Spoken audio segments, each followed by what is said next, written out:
how does learned behavior evolve into inherited instinct?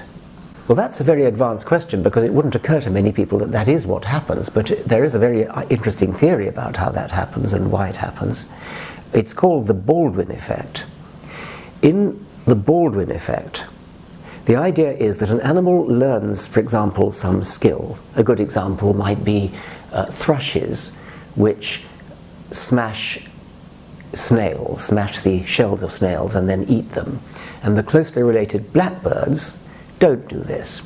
If you give a blackbird a snail that's been taken out of its shell, it's very happy to eat it, but a blackbird hasn't the faintest idea how to smash a snail, whereas thrushes do it all the time.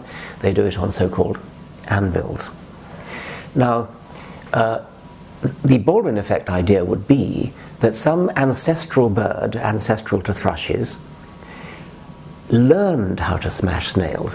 Perhaps a very skilled bird, a very clever individual bird that learned how to smash snails, and then maybe other thrush ancestors copied it. They also learned how to smash snails and got rewarded for it, and so they learned and learned and learned.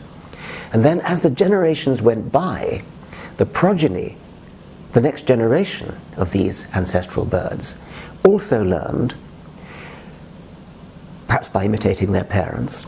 And as the generations went by, the ones who learned fastest were the ones who got the most food. And so any genetic tendency to be fast at learning how to smash snails would have been favored by natural selection. And so natural selection, by choosing genes over many generations, would eventually build into the gene pool a skill which started out as a learned skill. Now, learned skills are very important in birds. A beautiful example is the habit of tits, blue tits and great tits, of opening milk bottles. Nowadays, not many milk bottles are delivered on doorsteps, but there was a time when I was young when every day the milkman would deliver milk and place it on the doorstep.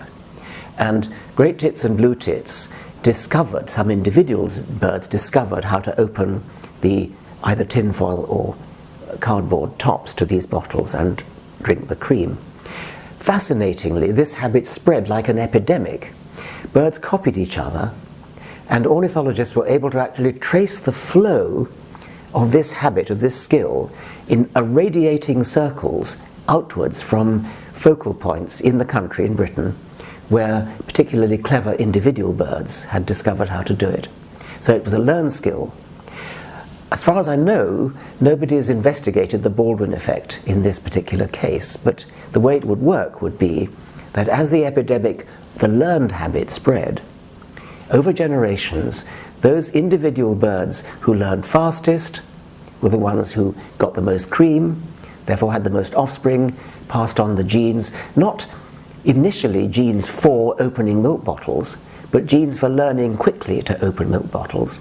And in the end, they would learn so fast that they wouldn't need to learn at all, and then you might call it an instinct, and that would be the full Baldwin effect. So the Baldwin effect would be a way in which a learned habit can get built into the gene pool as an instinct by natural selection of genes. Superficially, the Baldwin effect sounds like Lamarckism. Lamarck was the French naturalist predating Darwin, who had a theory of evolution which was based upon the inheritance of acquired characteristics. And that's wrong. That doesn't happen, or almost certainly doesn't happen. But the Baldwin effect produces something which looks like Lamarckism and is therefore very interesting. Acquired characteristics, something that an animal learns, are not automatically incorporated in the genes. That would be Lamarckism. Injuries. My mother once had a dog who sometimes, like many small dogs, limped on 3 legs. And there was another dog in the village who had lost a leg in a car accident, and the owner of this 3-legged dog thought that her dog must be the father of our dog because he limped on 3 legs. That would be Lamarckism. In the case of the thrushes or the tits that I've just been mentioning, it would be Lamarckism if the learned habit just was pumped straight into the genes.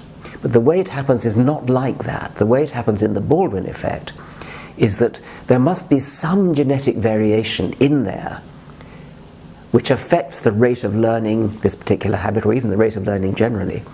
And that is what's being naturally selected. So it's not that the habit gets pumped into the genes. What happens is that there is spontaneous variation among the birds in proper Darwinian fashion, ultimately due to mutation. Variation in ability to learn a habit such as this. And then natural selection favours those individuals who learn fastest, until in the end they learn so fast that it looks as though they haven't learned at all.